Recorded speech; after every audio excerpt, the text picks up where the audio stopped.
आपको बता दूं, जो हमारे मौलिक कर्तव्य हैं उनको संविधान निर्माताओं ने संविधान के भाग 4 का में और अनुच्छेद 51 का में इनको रखा है। ठीक है, सबसे पहले मैं आपको बताना चाहती हूँ कुछ इंपॉर्टेंट बातें जो मौलिक कर्तव्यों के बारे में हमें जानना ज़रूरी है, क्योंकि हम ये तो पढ़ लेते हैं कि मौलिक कर्तव्य कौन से भाग में रखे गए हैं और कौन से अनुच्छेद में रखे गए हैं, लेकिन किसी को ये नहीं पता है कि मौलिक कर्तव्यों को जो हमारे संविधान का निर्माण हुआ था, मूल संविधान में इनको नहीं रखा गया था। और जितने भी, या ये कहूँ कि जितने भी लोकतांत्रिक देश हैं जैसे कि अमेरिका, कनाडा, जर्मनी, इन्होंने भी संविधान के अधिकार, अपने मौलिक अधिकारों को तो जगह दी है संविधान में, लेकिन मौलिक कर्तव्यों को उतनी जगह इन्होंने नहीं दी है, ना उनको इतना महत्व प्रदान किया गया कि एकमात्र जापानी संविधान में मौलिक कर्तव्यों को स्थान दिया गया है। ठीक है, इसके विपरीत जो हमारे समाजवादी देश हैं उन्होंने मौलिक अधिकारों कर्तव्यों को बराबर महत्ता प्रदान की है। ठीक है, तो जो हमारे मौलिक अधिकार हैं वो मेरे हिसाब से, या जो हम समझें, तो दोनों अधिकारों मौलिक कर्तव्य दोनों को बराबर स्थान मिलना चाहिए, क्योंकि हम अब अपने अधिकारों के बारे में तो जान लेते हैं, लेकिन कर्तव्य हमारे क्या, हम सभी प्रत्येक व्यक्ति का एक कर्तव्य बनता है देश के लिए, तो ज़रूरी है कि हम सब अपने कर्तव्य के बारे में भी जानें। ठीक है, इसके तहत 42वें संविधान संशोधन 1976 द्वारा मौलिक कर्तव्यों को हमारे संविधान में जोड़ा गया था और इसकी सिफारिश की थी सरदार स्वर्ण सिंह समिति ने। ठीक है, 1975 से लेके 77 तक जब राष्ट्रीय आपातकाल लागू था, तब सरदार स्वर्ण सिंह समिति का गठन किया गया था। ये मैं आपको इसलिए बता रही हूँ क्योंकि एक बार जब मैंने मुझे याद नहीं कि कौन सा एग्जाम था, बट मैंने ये क्वेश्चन पढ़ा था कि सरदार स्वर्ण सिंह समिति का गठन किस लिए किया गया था और ये किससे संबंधित है। कई बार इस सन भी पूछ लेते हैं कि कौन से सन में इसका गठन किया गया था। ठीक है, तो अगर ये क्वेश्चन आता है कि सरदार स्वर्ण सिंह समिति का गठन क्यों किया गया था, तो आप बेझिझक लगा सकते हैं मौलिक कर्तव्यों के लिए। ठीक है, इसके बाद हम आते हैं कि इसका गठन क्यों किया गया। जब राष्ट्रीय आपातकाल लागू था तो सरदार स्वर्ण सिंह समिति को गठित किया गया था मूल कर्तव्यों के बारे में जांच करने के लिए और उनके आधार पर रिपोर्ट प्रस्तुत करने के लिए। तो उन्होंने अपनी जांच के बाद बताया कि मौलिक अधिकारों के साथ साथ कर्तव्यों को भी हमें जनता के समक्ष पेश करना चाहिए हमारे संविधान में, क्योंकि वो अगर आप कर्तव्यों को जानेंगे तो हमें देश के विकास में और ज़्यादा महत्व, मतलब और ज़्यादा हेल्प मिलेगी। ठीक है, इसलिए जो 42वां संविधान संशोधन था उसके तहत केवल 10 मौलिक अधिकारों का गठन किया गया था, लेकिन सरदार स्वर्ण सिंह समिति ने केवल 8 मौलिक अधिकारों की सिफारिश की थी। इसके आधार पर इनको 8 तो नहीं बट 10 मौलिक अधिकारों को जोड़ा गया था। उसके बाद लेकिन क्वेश्चन आपके मन में हुआ कि हमारे मौलिक कर्तव्य तो है ना 11 हैं, तो जो 11 मौलिक कर्तव्य है वो हमारा 86वें संविधान संशोधन 2002 द्वारा जोड़ा गया है।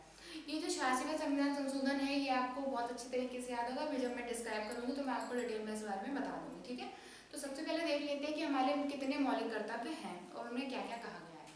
ठीक है, जो हमारा मौलिक कर्तव्य है वो पहला है उसका, तो उसमें कहा गया है कि जो हमारा संविधान है उसका पालन करना चाहिए प्रत्येक जो नागरिक है हमारे देश का, उसके आदर्श संस्था और राष्ट्रगान राष्ट्र ध्वज का आदर करें। ठीक है, दूसरा आता है स्वतंत्रता के लिए हमारे राष्ट्रीय आंदोलन को प्रेरित करने वाले आदर्शों को हृदय में संजोए रखें और उनका पालन करें। ठीक है, ये बहुत कॉमन सी बातें हैं, अगर ये नहीं भी अगर हमें मौलिक कर्तव्यों के समक्ष हमारे सामने आती तो भी हमें इन बातों को ज्ञान होना चाहिए कि हमारा कर्तव्य होना चाहिए, हमें समझना चाहिए कि ये जो बातें इसमें लिखी गई हैं वो हमें खुद से भी, हम इतने मैच्योर हो जाते हैं 18 साल के बाद कि हम देश के प्रति कुछ करने की भावना कर रखते हैं, तो ये हमें अपने मन में ऑटोमेटिकली हमारे दिमाग में आती है। ठीक है, इसके बाद आता है भारत की संप्रभुता, एकता और अखंडता की रक्षा करें। ये लाइन हमने जब मैंने आपको प्रस्तावना पढ़ाई थी उसमें भी ये मैंने आपको बताया था कि उसमें भी ये लाइन हमने पढ़ी थी। ठीक है, चौथा आपका आता है मौलिक कर्तव्य, देश की रक्षा करें और आह्वान किए जाने पर राष्ट्र की सेवा करें। ठीक है, पांचवा है भारत के सभी लोगों में समरसता और भ्रातृत्व की भावना का विकास करें। वही जो मैं शुरू से बोलती आ रही हूँ कि हमारा जो देश है वो एकता के ऊपर आधारित है और हमें सभी को एकजुट होकर रहना चाहिए, क्योंकि हम धर्मनिरपेक्ष राष्ट्र और काफ़ी हद तक हम हैं भी। ठीक है, उसके बाद आता है हमारी सामाजिक सामाजिक संस्कृति और गौरवशाली परंपरा का महत्व समझें। सातवां प्राकृतिक पर्यावरण जिसके अंतर्गत वन्य जीव, झील, नदी की रक्षा करें। उसके बाद आता है वैज्ञानिक दृष्टिकोण और मानववाद की भावना के विकास करें। वैज्ञानिक दृष्टिकोण से मतलब है जो हमारी जो पुरानी सोच या इन द सेंस बोलते हैं कि गंदी सोच, का एक वर्ड मुझे याद नहीं आ रहा है, वो जो सोच है उसको हटाएं और जो हमारे देश के लिए मानवता की भावना का विकास करें, एकजुट होकर रहें ताकि देश को तरक्की होने में ज़्यादा समय ना लगे और हम कुछ तो उसमें सहयोग कर पाएँ। ठीक है। उसके बाद आता है सार्वजनिक संपत्ति को सुरक्षित रखें और हिंसा से दूर रहें। ये तो अहिंसा की भावना तो हम गांधी जी के काल से सुनते चले आ रहे हैं, तो हमारा कर्तव्य बनता है कि हम उनके विचारों को पे खरे उतरें। ठीक है। उसके बाद 10वां आता है व्यक्तिगत और सामाजिक गतिविधियों के सभी क्षेत्रों में उत्कृष्ट की ओर बढ़ने का प्रयास करें। और 11वां आता है हमारा 6 से 14 वर्ष तक की उम्र के बच्चों को, उम्र के अपने बच्चों की शिक्षा के अवसर उपलब्ध कराना। ठीक है। अब आपने ये देखा होगा कि ये 6 से 14 वर्ष वाला है, ये हमने कल ही नीति निर्देशक तत्वों में पढ़ा था जब मैं आपको अनुच्छेद 45 बता रही थी। उसमें कहा गया था कि जो 6 से 14 वर्ष तक की उम्र के बच्चे हैं उसमें अपने शब्द को नहीं जोड़ा गया था। ठीक है। ये अपना शब्द तो कर्तव्यों में आ गया है, इसलिए हमें जोड़ना था कि शिक्षा के अवसर को उपलब्ध कराना। ठीक है। ये जो था मैंने आपको कल बताया था कि ये जो स्टेटमेंट है ये पहले अनुच्छेद 45 में था, लेकिन उसके बाद इसको मॉडिफिकेशन करके अनुच्छेद 21A में रख दिया गया है। ठीक है। तो 45 में जो जगह बची थी उसके वहाँ पे उस जगह पे जो स्टेटमेंट रखा गया है उसमें कहा गया है कि 0 से लेकर 6 से वर्ष तक की उम्र की परवरिश और शिक्षा की व्यवस्था करना है। ठीक है। ये जो 11वां मौलिक कर्तव्य है ये बेसिकली 86वें संविधान संशोधन 2002 द्वारा जोड़ा गया है। ठीक है।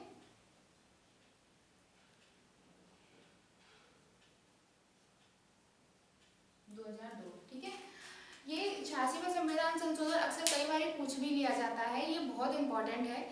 तो मेरा मानना है कि जब भी ये आता है 86वें संविधान संशोधन किस लिए जोड़ा गया है या फिर ये आता है कि 6 से 14 वर्ष की उम्र के बच्चों की शिक्षा, तो आपको एक ही चीज़ याद रखनी है कि 86वें संविधान संशोधन के तहत ये सब रखा गया है। ठीक है। ये 6 से 14 वर्ष आप याद रखिए, 6 से 86, तो ये आप इससे लिंकअप बना सकते हैं कि ऐसे आप भूलेंगे नहीं। ठीक है।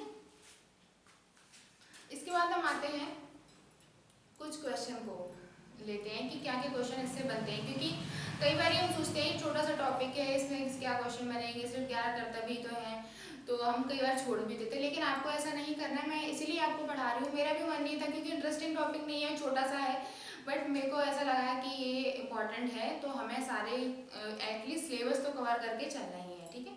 तो मैं आपको बता दूं कई बार क्या होता है कि जो 11 मौलिक कर्तव्य दिए गए हैं उसमें क्वेश्चन पेपर में कई बार ऐसे भी पूछ लिया जाता है कि भारत की संप्रभुता, एकता और अखंडता की रक्षा करें, ये कौन से नंबर वाला मौलिक कर्तव्य है। ठीक है। तो मैं मानती हूँ कि आप सीरियल वाइज याद करें तो अच्छा होगा, क्योंकि अगर आप सीरियल वाइज समझ के याद रखेंगे तो आप भूलेंगे नहीं, या फिर आप ऐसे स्टोरी भी बना सकते हैं कि जैसे मैंने आपको बताया कि 86वें संविधान संशोधन 6 से 86, तो ऐसे भी जैसे आपको कंफर्टेबल लगता है आप कहानी बनाइए, जैसे भी करिए, बट ये क्वेश्चन आ जाता है। एक बार आरएएस एग्जाम होता है, उसमें ये क्वेश्चन पूछा गया था कि भारत की संप्रभुता, एकता, अखंडता की रक्षा करें, ये कौन से नंबर के मौलिक कर्तव्य में रखा गया है। ठीक है। तो कंफ्यूज नहीं होना है, जितनी बार ही आप पढ़ेंगे उतना आपको याद होता चला जाएगा, एकदम से कोई भी चीज़ नहीं होती है, तो घबराने की ज़रूरत नहीं है। हम अभी सिलेबस कंप्लीट करने के बाद उसको बार बार रिवाइज भी करवाऊंगी मैं आपको, तो घबराइए मत। ठीक है। बस मेरे साथ बने रहिए। ठीक है। इसके बाद आता है कि एक बहुत इंपॉर्टेंट शब्द, अगर आपसे अभी मैं पूछ लेती हूँ कि संविधान का पालन क्या कहते हैं, जो मौलिक का हमारा पहला मौलिक कर्तव्य है उसके अंतर्गत किसका उल्लेख नहीं किया गया, मैं आपको 4 ऑप्शन दूंगी, आदर्शों, राष्ट्रीय गीत, राष्ट्रगान और राष्ट्रीय ध्वज। ठीक है। तो मैं 99% श्योर हूँ कि आप इसमें आदर्शों को हटा देंगे। क्यों? क्योंकि राष्ट्रीय गीत, राष्ट्रगान और राष्ट्रीय ध्वज लगभग एक जैसे लगते हैं, लेकिन यही आपको नहीं करना है, ध्यान से पढ़ना है। मैंने यहाँ आदर्शों, संस्थाओं, राष्ट्रगान और राष्ट्रध्वज का उल्लेख किया है, यहाँ राष्ट्रीय गीत का उल्लेख नहीं है। ठीक है। ये क्वेश्चन भी आया है और मैं श्योर हूँ कि जिन्होंने ध्यान से नहीं पढ़ा होगा वो निश्चित डेफिनेटली गलत करके आएंगे। ठीक है, तो ये छोटी छोटी बातें हैं जो आ जाती हैं और हम भूल जाते हैं, नहीं ध्यान दे पाते हैं। तो मैं ये बोलूँगी कि आप उस ध्यान से पढ़िए। ठीक है, और मैं जो भी बोलती हूँ उसको नोट करिए। ठीक है, अब हम सेकंड हम देखते हैं कुछ क्वेश्चन मैंने आपके लिए निकाले हैं इनसे रिलेटेड, जिन्हें मैं आपके सामने बताना चाहती हूँ।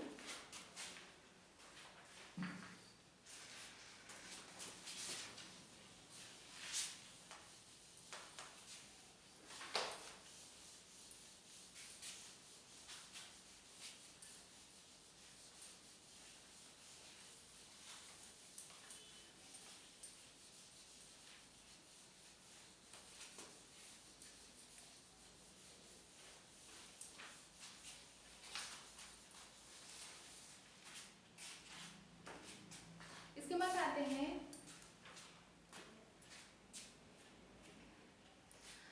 इसमें ये लिखा गया है भारत के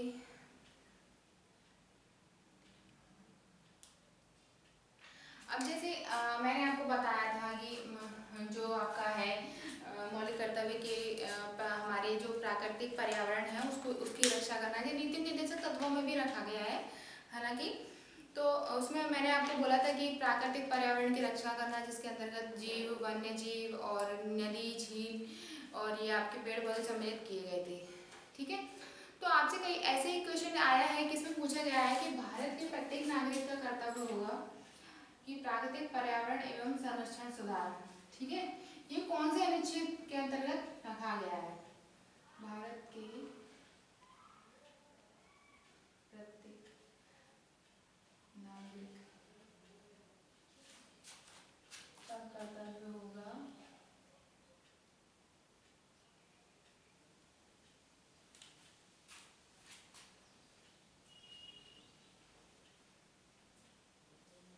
कि प्राकृतिक पर्यावरण की रक्षा करें। ठीक है, ये क्वेश्चन दोस्तों आया हुआ है इसलिए मैं आपसे पूछ रही हूँ। तो आपसे ऐसे भी सिंपली पूछ लिया जाता है कि ये क्योंकि नीति निर्देशक तत्व में भी कई बातें ऐसे मिलती जुलती रखी गई हैं, ऐसे प्राकृतिक पर्यावरण से रिलेटेड रखा गया है, तो आपको कंफ्यूजन नहीं होना है उसमें। अब इसमें आपसे पूछ जाता है प्रत्येक नागरिक का कर्तव्य होगा, मान लीजिए ये कर्तव्य हटा लिया जाता है अगर, ठीक है, तो फिर आप क्या करेंगे?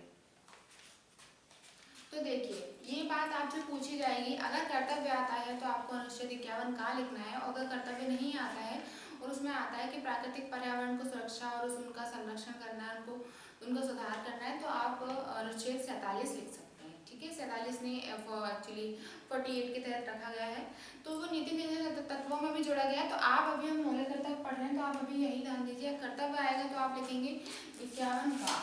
ठीक है, तो भारत के प्रत्येक नागरिक का कर्तव्य होगा कि प्राकृतिक पर्यावरण की रक्षा करे और उनके संरक्षण में हेल्प करे। ठीक है, तो इसका ये कौन से अनुच्छेद में रखा गया है? तो इसका आंसर होगा 51A। ठीक है, दूसरा आता है, मैं बोल देती हूँ एक्चुअली लिखना थोड़ा मुश्किल है। इसमें सेकंड क्वेश्चन है कौन से अनुच्छेद में मूल कर्तव्य का वर्णन किया गया है? तो उसका आंसर भी होगा आपका 51 का। ठीक है, तीसरा कर्तव्य, तीसरी बात जो मूल कर्तव्यों को कहाँ से लिए गए हैं, ये दोस्तों मैं आपको बताना भूल गई कि ये रशिया के संविधान से लिए गए हैं, जिसे पहले पूर्व सोवियत संघ भी कहा जाता था। ठीक है, तो अगर रशिया की जगह आपका रूस आता है, पूर्व सोवियत संघ आता है, तो कंफ्यूज होने की जरूरत नहीं है, आप टिक मार दीजिए। ठीक है, ये ध्यान रखिए, मैं इसलिए क्वेश्चन लेके आई हूँ क्योंकि कई बार क्या होता है कि मैं बहुत इंपॉर्टेंट बात मतलब भूल जाती हूँ बताना, क्योंकि एकदम से दिमाग में इतना कुछ नहीं रहता ना याद, मतलब मुझे पता तो रहता है बट मैं फिर भी कई बार मिस कर जाती हूँ। ठीक है, अब इसमें चौथा क्वेश्चन आता है कि कौन सी समिति के आधार पर मौलिक कर्तव्यों को जोड़ा गया? ठीक है, कौन सी समिति की सिफारिश?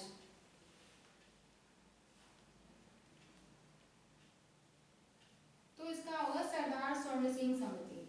ठीक है, ये भी दोस्तों इम्पोर्टेंट है क्योंकि ये मैंने ही खुद अटेंड किया है, क्वेश्चन कई बार आया है। ये सरदार स्वर्ण सिंह समिति की सिफारिश के आधार पर मौलिक कर्तव्यों को जोड़ा गया था। ठीक है, इसके बाद आता है किस वर्ष मौलिक कर्तव्य को शामिल किया गया था? तो जैसा कि मैंने आपको बताया कि मौलिक कर्तव्य हमारे मूल संविधान में नहीं जोड़े गए थे, वो उसके बाद आपके 42वें संविधान संशोधन 1976 द्वारा जोड़े गए थे।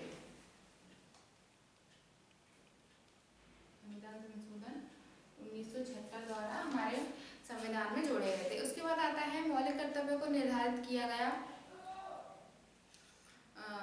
वही 1976 में ही इसको निर्धारित किया गया था। फिर आता है 42वें संविधान संशोधन द्वारा कितने मूल कर्तव्यों की सिफारिश की गई थी। तो मैंने आपको बताया था अभी जब मैं पढ़ा रही थी शुरुआत में कि सरदार स्वर्ण सिंह समिति की सिफारिश के आधार पर 8 मूल कर्तव्यों को की सिफारिश की गई थी, लेकिन मूल कर्तव्यों के अंतर्गत 42वें संविधान संशोधन द्वारा 10 मूल कर्तव्यों को हमारे संविधान में जोड़ा गया था, लेकिन हमारे संविधान में 11 मूल कर्तव्यों को रखा गया है क्योंकि 86वें संविधान संशोधन 2002 द्वारा 11वां मौलिक कर्तव्य जोड़ा गया है। ठीक है, तो सरदार स्वर्ण सिंह समिति के अंतर्गत आता है तो 8 बोलेंगे, 42वें संविधान संशोधन आता है तो आप 10 बोलेंगे और 86वें संविधान संशोधन आता है तो 11।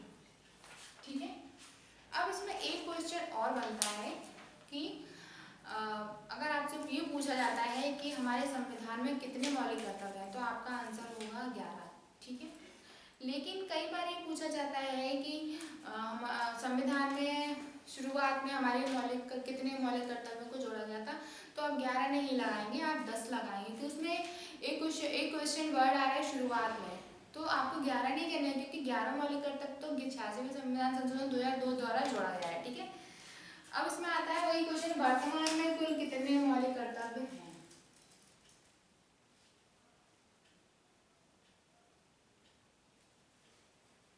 ठीक है, तो आपका आंसर होगा 11। वर्तमान पूछा जाता है ना तो आपको आंसर 11 ही लगाना है। इसमें कंफ्यूज होने की कोई बात नहीं है, जब आप इसको डिटेल में पढ़ेंगे कई बार ही पढ़ेंगे तो आपको ऑटोमेटिकली याद हो जाएगा, तो कंफ्यूज होने की ज़रूरत नहीं है। बस आप मेरे साथ बने रहिए और मेरे चैनल को सब्सक्राइब करते रहिए और मेरे वीडियोस को देखते रहिए लगातार। अगर आपको कोई प्रॉब्लम है तो आप मुझे कमेंट करके बता सकते हैं, और बस आपको मेरा अगर वीडियो पसंद आया तो लाइक शेयर एंड सब्सक्राइब जरूर करिए और बेल आइकन दबाना ना भूलें। Thank you.